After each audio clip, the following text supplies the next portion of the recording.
Thank you so much for joining us for today's Housing Internship Program webinar. Today we're going to be talking about creating a posting with competencies. So this is truly directed at our host sites to assist with creating postings and then taking one step further, making sure that those postings are connected to the ACUHO-I standards and competencies. We've got a few friends from the internship program committee on the session with us today. My name's Spencer Giese, he, series pronouns. I'm an educational program manager at ACUHO-I, and I have the esteemed privilege and opportunity to oversee the program from a logistics side at ACUHO-I. I'm going to pass it over to some of our volunteer leaders who are part of the committee.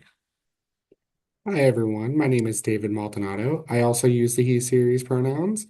I get to serve as the Housing Internship Program Chair, as well as serving as a hall director at the University of Rhode Island.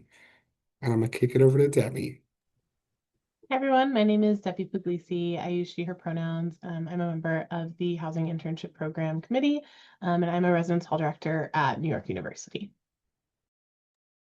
Delightful. And you all have access to the chat if you are joining us live. If you're joining us on the recording, sorry, you'll miss this part, but certainly we'd love to hear where y'all are from, who are joining us. So if you could just type in the chat where you're at, state, institution, etc. We'd love to hear from you as we get going today.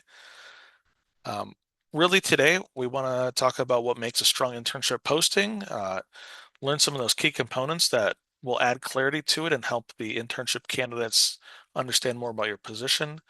And really, we want to help you all enhance the applicant fit for your roles and for the interns themselves. And everybody saying hi in the chat, thanks so much. Love that.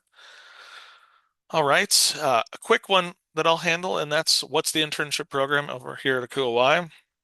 Well, simply put, we have the short-term leadership experiences where essentially you are hiring someone to work between, I don't know, 6, 8, 10, 12 weeks this summer in an internship where they could come into your departments, learn more about what you do, learn more about student affairs as a whole, get a new and different experience than they've previously had, and help your organization out with whether that be work, projects, a new perspective, etc. We've also seen many host sites use this as a recruiting tool where they find someone to come be an intern and it goes so well that they look forward to trying to hire them full time in the future. What makes the internship program with ACUHO-I different than other internship programs? Our housing internships must include some sort of campus housing as a part of the compensation. So the typical compensation for a position is housing on campus in a furnished space, uh, a meal plan of some sort, and a stipend or hourly pay or weekly pay, etc., whatever uh, works best for your campus. On our website, we have a list of numerous previous host postings. So we'll make sure we get that to y'all in the chat so you can have an example of some of those previous position descriptions. Awesome. David, I'm going to have you talk about this one as I put a cool link in the chat. Thank you. So, overall, it's really important that we are stressing how important you all are because you make the difference for the candidates as they get to your space.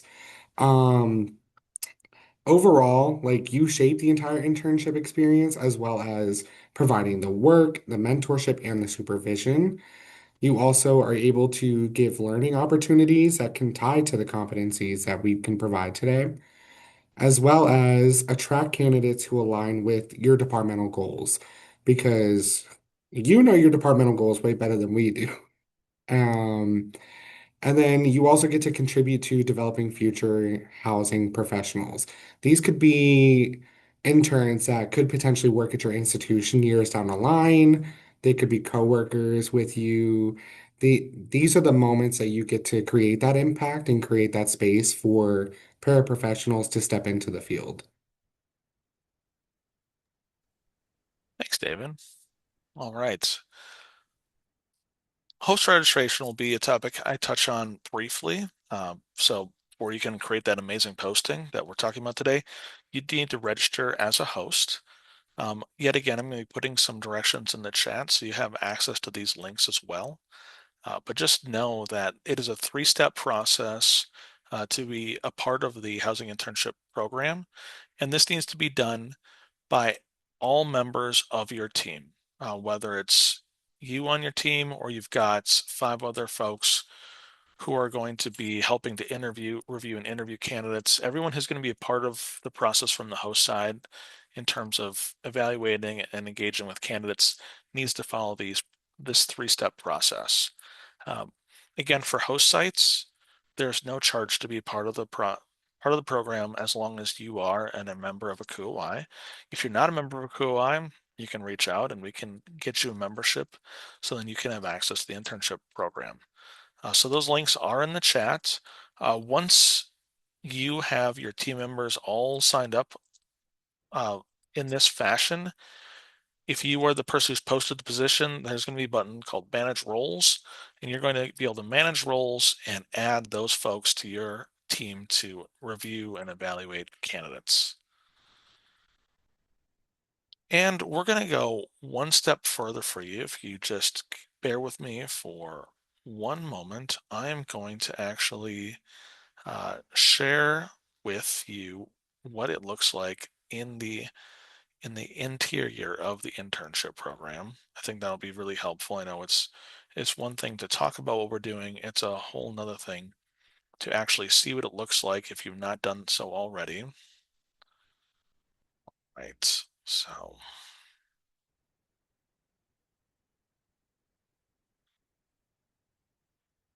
on your screens now, you should see what the inside of the portal looks like after you log in. Give me a thumbs up if you're seeing this with ease.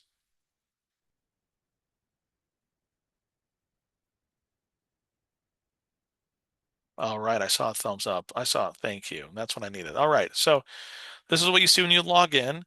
If you've created internships, they'll already be down here. This is not a true position. This was an example so we could test. And you'll have a few less tabs if you're a host site. So what you would do if you've not created your position yet, you'd go here, you go to new internship.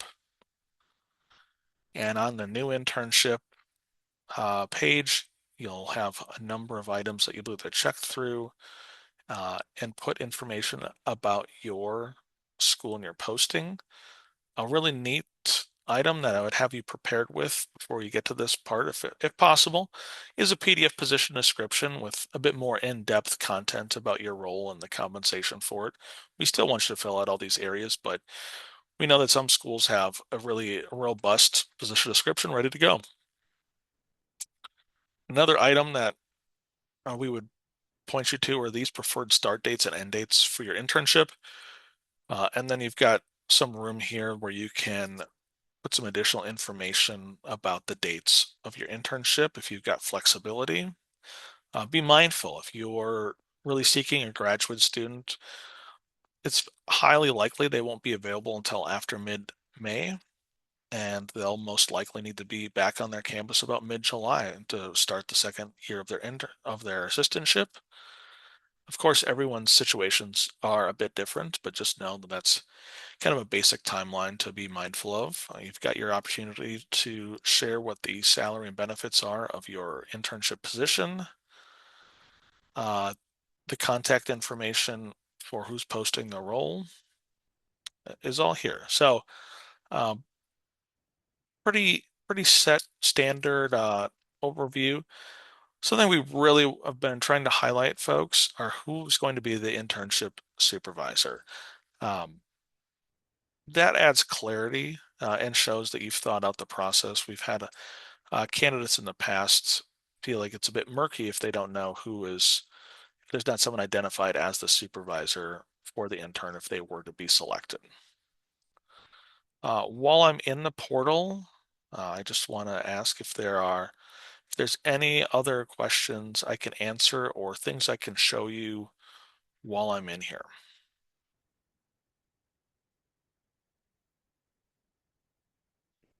All right, and if something comes up during the session, feel free to reach out and I can make sure that we share that. Let's get back to our PowerPoint presentation.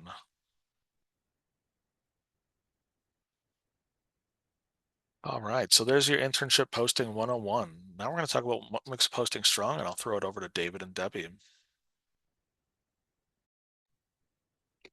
Yeah, so of course, you're probably wondering, how do I make my posting a little bit more marketable? How do I attach, great candidates to come to my institution?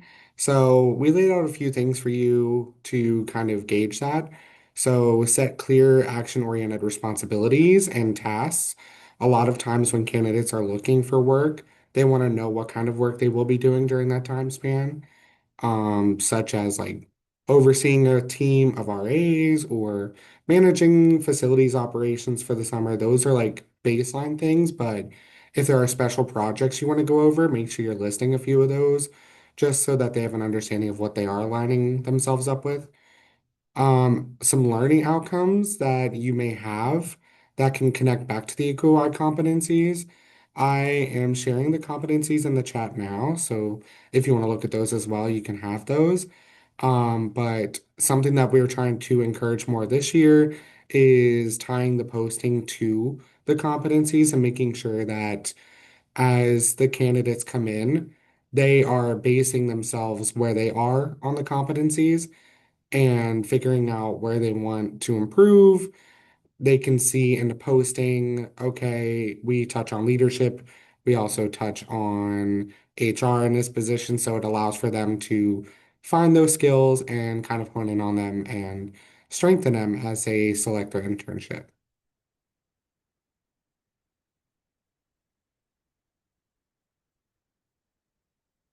And then Debbie. Yep.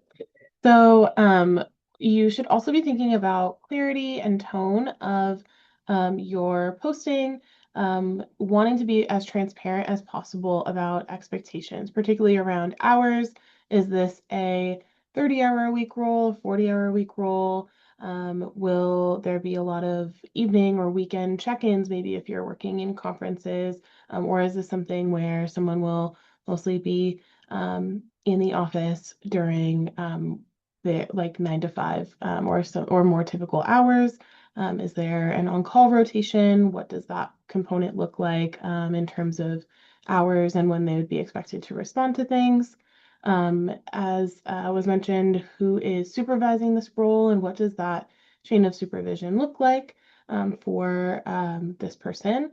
And as well as the environment that they'll be in. So, like David was saying, is there something where they are doing a lot more kind of supervision of RAs, where that's kind of what some of their interactions look like? How are they incorporated into the department? Are there other um, expectations or projects that would have them interacting with other members of your team? Kind of explaining all of those things as much as possible so someone can get a really good sense of this role as they're starting to apply. And then utilizing welcoming, inclusive, and easy to understand language. If you have, I know a lot of our departments have a ton of acronyms we love to use, spelling some of those out, making sure that someone who isn't familiar with your department or your university would still be able to understand what they are getting into or what they're applying to as they are reading through this description.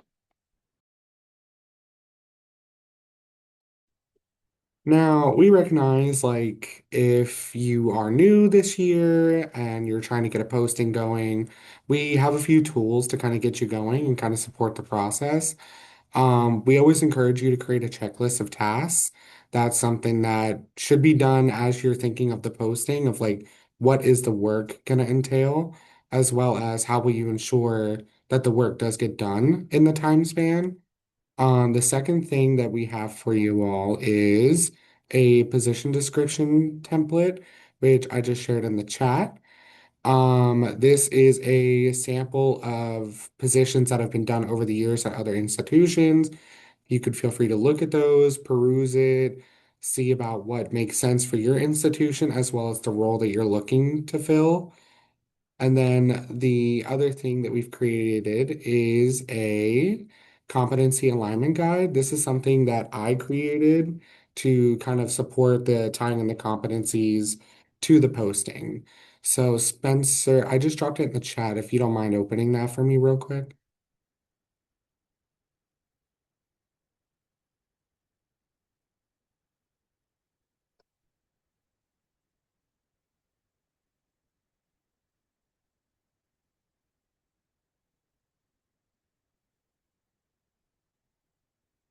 All right. So at the beginning of the guide, there's how to use it. So it tells you about, again, listing that task list the responsibilities, and then start tying just the responsibilities themselves into competency areas. And then same with the main projects and then the learning outcomes. Those will all then, again, lend themselves into the competencies. And then if you scroll down a little bit, so then we also gave you the competency main title as well as what it means, and then how hosts can align to that competency. So again, it's one way for us to kind of give you that little support on it's easier said than done. And sometimes I think we forget that some of the work that we do is rooted in competencies. So going back to the origin of some of the work that we do, we can create a space for our students to come into the space, get the sense of learning from the internship, but then also understand what competencies they're meeting. So that's just another tool that can be utilized at your disposal. Really excited for that one because, again, tying the competencies is really big this year, and we want to make sure that our students and our interns are getting the most learning from their internship. And then, of course, if you're going to access any of our resources, you can navigate to our ACUHO-I housing internship page, which we have a for hosts section. If you go there, there's a special little space at the bottom where you can do a chat, and you'll most likely be chatting with the lovely Spencer, which he dropped in the chat there. Again, it's a great way for you to see the timeline, resources, the description guide is there as well if you're looking for that. And again, there are a lot of great resources are on the website. So definitely peruse it and see if there's anything on there that can help make your posting stand out more. Okay, And then some things that you want to avoid. So, first of all, overly vague posting. So, something that would just really simply list like this is an assistant residence hall director, and not much more. Kind of going through details, as we talked about, of um, if someone is supervising someone, how many people are they supervising? Kind of what are the as many of the expectations as possible that you can list out here, and just give your potential candidates a better view going into the next round, the next stages of what they would be doing.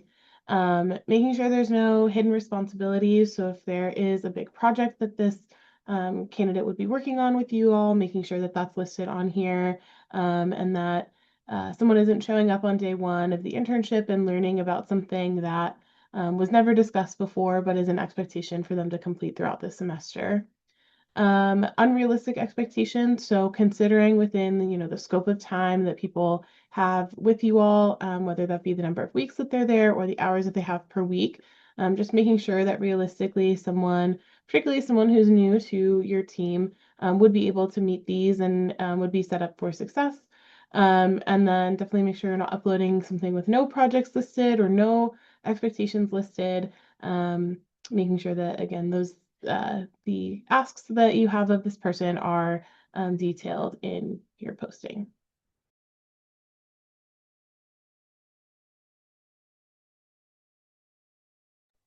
all right.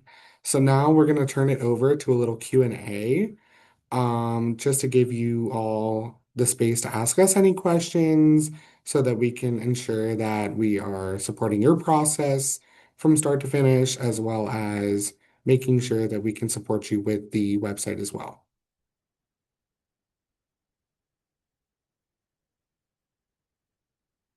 How many people typically interview candidates? Are we talking about from an institution?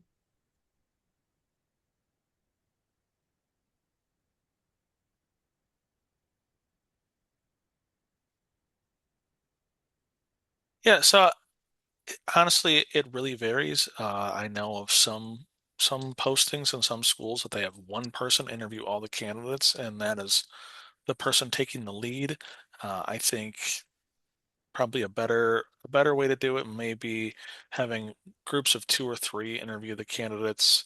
Um, you also need to think about if you want to have a first round and then a second round, maybe you create two interview teams and you split up the candidates you're interviewing, and then you come to a consensus on who your top ones are, and you bring them back for a second interview with the entire group. So maybe you had two groups of two, and then you had finalists interview with all four. Do what works best for you, your school, and the opportunity that you're providing. There's nothing wrong if you are the one person doing it all by yourself, as long as you've got institutional support to have an intern, go for it. But really do what works best for you.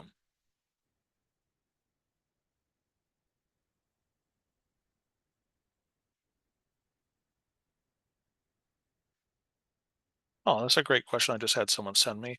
How many interns were in the program last year? We had over 400 last year. We expect to have between 400 and 500 internship candidates this year, which is exciting. That being said, we usually have around 600 to 700 openings for interns.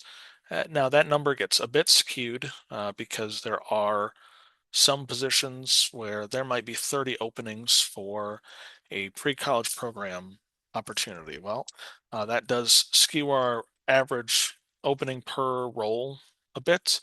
Certainly, there's many schools that have one intern or two interns. So really, it just depends on where you're at. But there will literally be hundreds of intern candidates, and there will be hundreds of internship opportunities. We do our best to try to create opportunities for you to find fits and find folks that are interested in you and you're interested in them.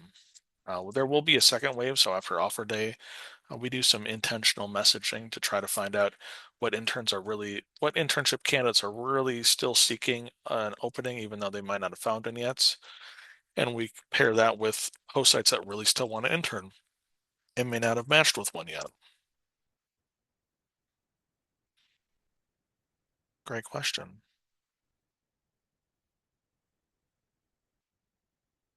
Outstanding. Well, we're going to be on here for a bit, uh, but as we do close today, I do want to, following up on some of our conversation today, we were talking about having an intern supervisor. Well, in April, we're actually going to have a session on supervising an intern. This will be after offer day, but just something that you can look forward to as you're being really mindful about your internship process and both creating a great profile posting, and then also becoming a great supervisor for those interns in the future. So I want to thank you all for joining. We will continue to have a number of housing internship program related webinars, both those that are focused on our host sites. And even this afternoon, we've got another that's focused on our internship candidates. And we will continue to record these and post them to our ACUHO-I YouTube channel. On behalf of the whole committee, I'm thankful you all joined us. And if you're watching this recording, we're glad that you took the time to watch us on YouTube. If you need anything, click on that purple chat box on any ACUHO-I webpage and you get help instantly.